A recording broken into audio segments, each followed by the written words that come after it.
Fala pessoal, Guilherme Five por aqui novamente. No vídeo de hoje falaremos sobre segurança no DM2500. Apresentaremos as configurações relacionadas ao acesso e à segurança.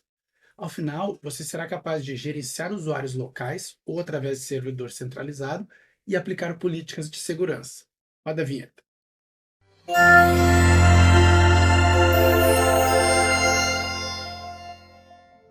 Bom, então vamos dar início ao treinamento sobre segurança no DM2500. Começaremos falando sobre SSH e Telnet. O SSH e o Telnet são protocolos utilizados para o acesso ao terminal do equipamento.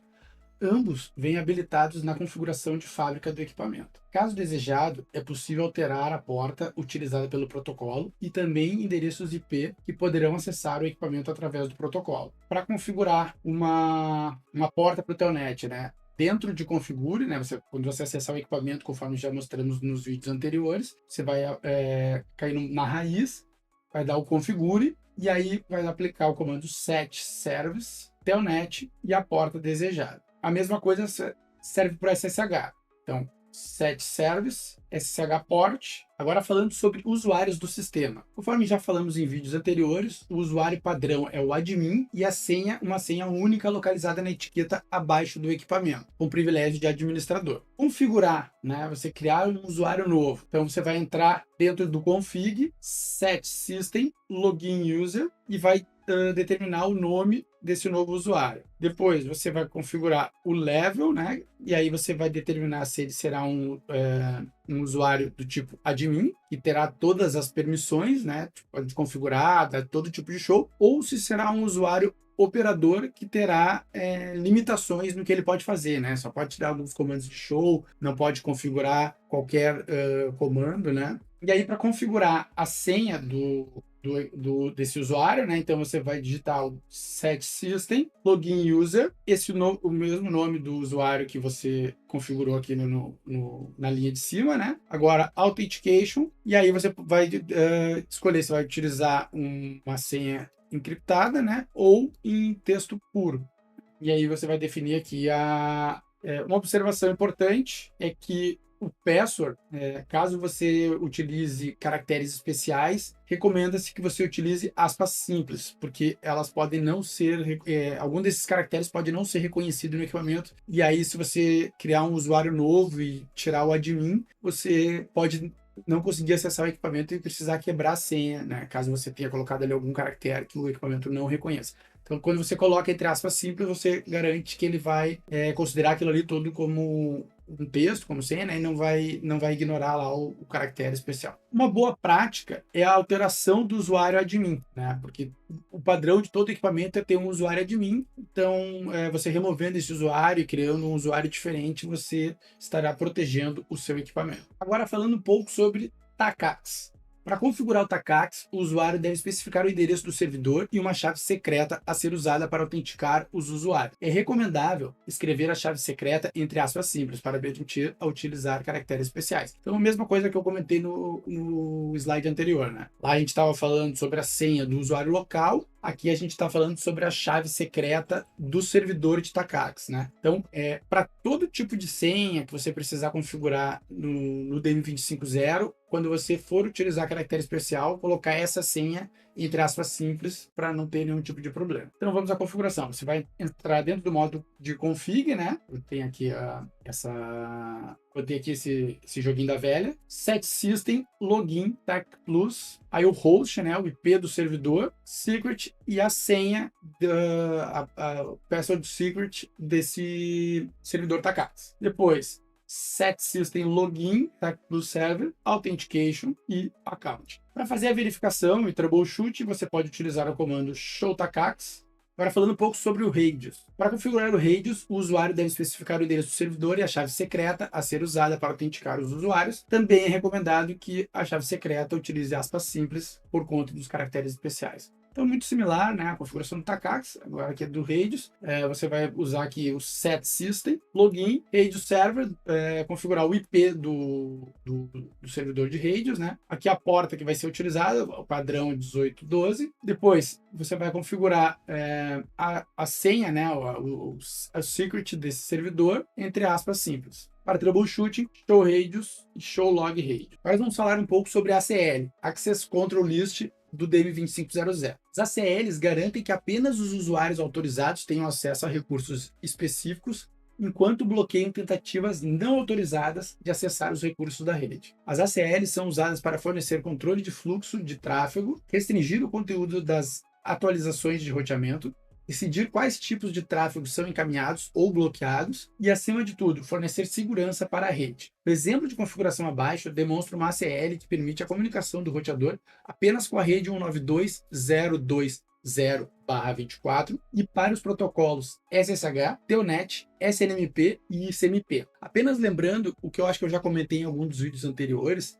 tudo isso que eu estou passando aqui tem bem explicado também no guia de configuração do DM2500, que você encontra no site do suporte, né, o DM Support. Você pode, se você não tem o link, você pode acessar a página da Datacom, datacom.com.br, e na aba de suporte, e lá tem o DM Support, né, caso você não tenha ainda um login, bem no cantinho ali você pode criar um usuário, né, para você aí tem que só aguardar o pessoal liberar o seu usuário lá, mas você consegue acessar, você vai ter acesso a todos os documentos dos equipamentos da Datacom e os firmwares também, tá? E no guia tem vários exemplos, assim, né? Então tem as configurações e tem exemplos de cenário mostrando as configurações utilizadas naquele cenário, tá? Então aqui a demonstração da configuração de ACL, né? Um exemplo de ACL. Então criando uma regra para o SNMP, né? A gente vai utilizar aqui comando dentro de configure também, set firewall, aí você vai definir um name, que pode ser o nome que você quiser, né? E aí,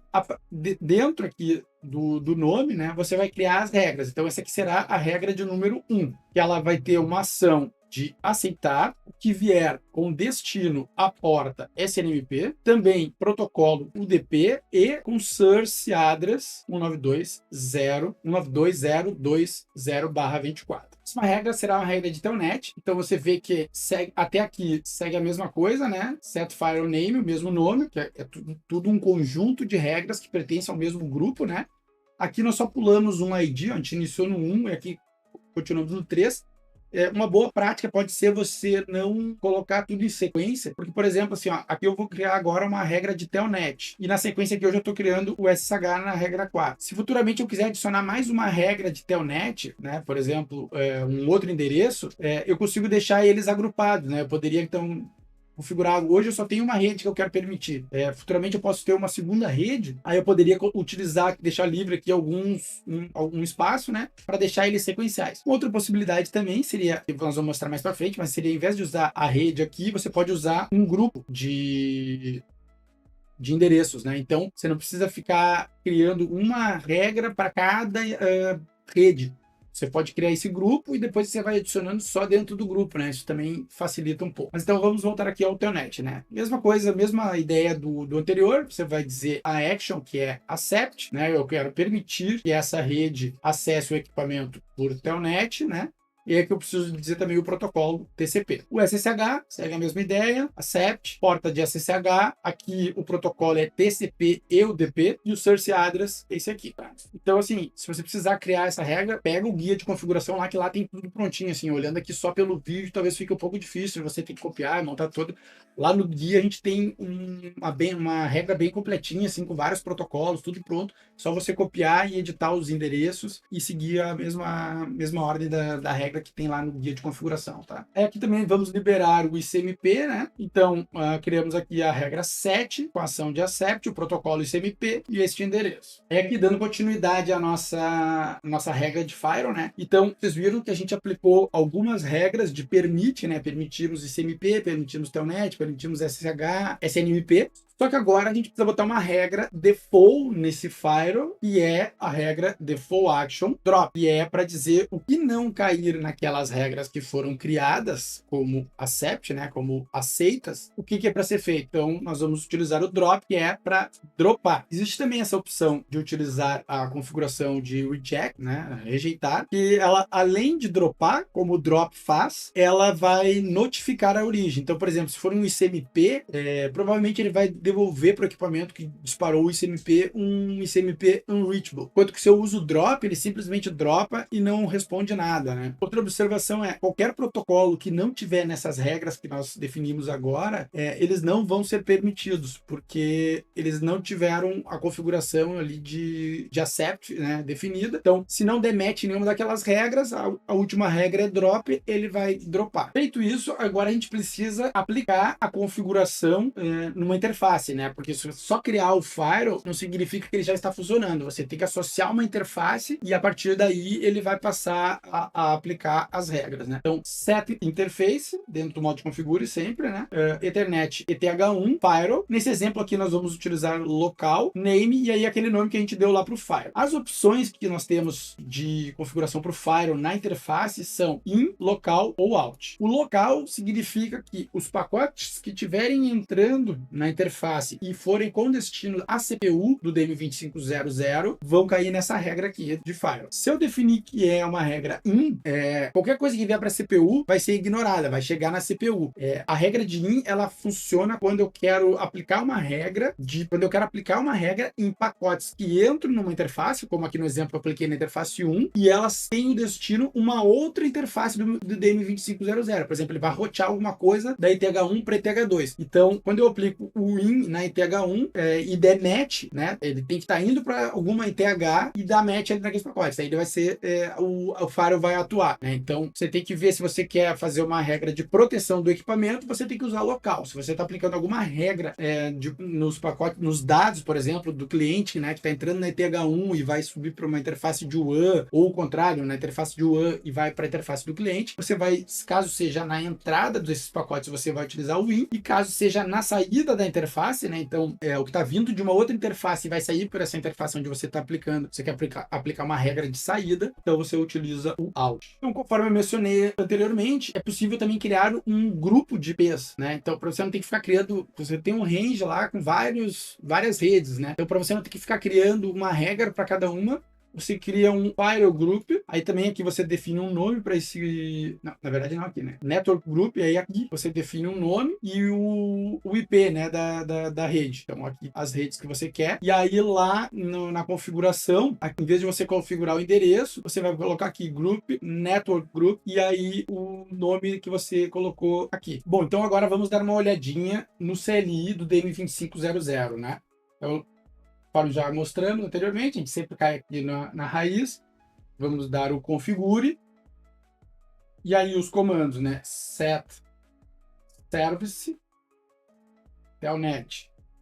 Aí aqui tá as opções, você pode colocar aqui então a porta, né? Outra opção que tem aqui para configuração é o limite de sessões, né? Que a gente não comentou, mas você pode configurar aqui também um limite. Mesma coisa para SSH. O SSH ainda tem mais algumas opções aqui, né? Também, por exemplo, às vezes tem algum equipamento que tem uma versão antiga de SSH e aí você quer dar um SSH de dentro do equipamento para outro equipamento ou de outro equipamento para ele e dar um conflito. Você pode habilitar, por exemplo, esse Legacy Support aqui, né? Pode configurar a porta e aí tem mais algumas opções aqui de limitar, desabilitar a autenticação via password. Aí, por exemplo, o Takax eu já tenho ele configurado, né? Não vou configurar novamente aqui, mas, por exemplo, você pode dar um run, eu estou dentro do modo de configure, show, Takax. Aí ele vai mostrar aqui, né?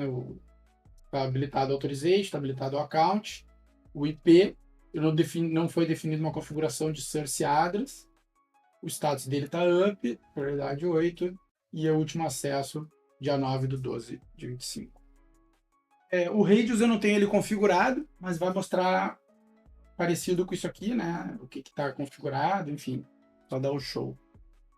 E aí, mostrando um pouquinho aqui as configurações de Firewall, né? Então, você vai colocar aqui o set Firewall name. Aí você pode colocar um nome qualquer aqui, né? Um texto. ACL gerência. Assim, pode interrogar aqui, ó. Aí você tem as configurações permitido, né? Então, regra, você pode colocar de 1 a 1000, vou colocar aqui a 1. Aí aqui você tem todas essas opções aqui, né? A action, que você tem que colocar sempre para dizer se essa ação ela vai ser drop, vai ser accept ou reject, né? Por exemplo, se você vai querer utilizar tanto faz se o destino é source ou destination, né? Você pode configurar uma description, destination, aí se você quiser desabilitar uma regra, se quiser dar match em DSCP, fragmentar IP, ICMP, inbound, IPsec. Se quiser logar, né, os pacotes que der match, então, tipo assim, toda vez que a regra der um match, ela logar, né? Que você define protocolos, que se for o caso de source, o estado da sessão, TCP e o tempo para dar um match na regra, né? Então tem uma série de opções aqui que você pode estar utilizando. Bom, pessoal, com isso encerramos aqui o vídeo sobre segurança, né? Um vídeo curtinho, apenas demonstrando ali as configurações para acesso ao equipamento, né? Usuário local, como criar um novo usuário, apagar o usuário admin, configurar o servidor de autenticação TACACS ou RAIDs e como utilizar as regras de firewall para a proteção do equipamento. Nos vemos no próximo vídeo.